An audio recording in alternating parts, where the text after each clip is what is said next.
It's called the Mayflower, but it's nothing like the 17th century ship that carried pilgrims to America. For one thing, this Mayflower has 0 passengers or crew. It's guided by artificial intelligence.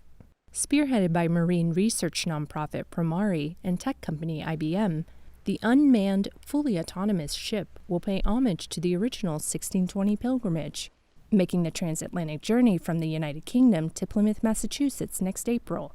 IBM Chief Technology Officer Andy Stanford Clark says one of the main goals is to gather data. To help us understand more about the impact of climate change on the ocean and the impact of our pollution of the ocean.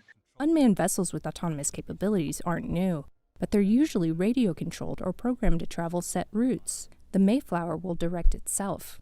Once it's out to sea, out of 4G range, it's completely on its own. We hope to get satellite communications to it, but we're not relying on that.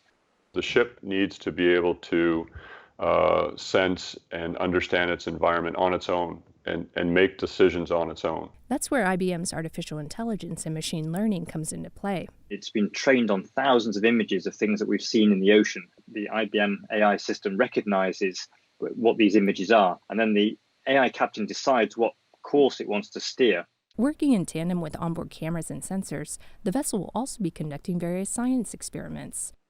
The researchers know success is not guaranteed.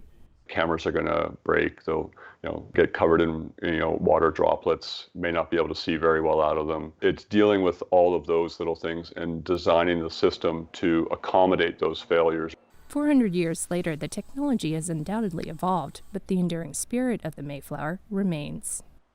Tina Trin, VOA News, New York.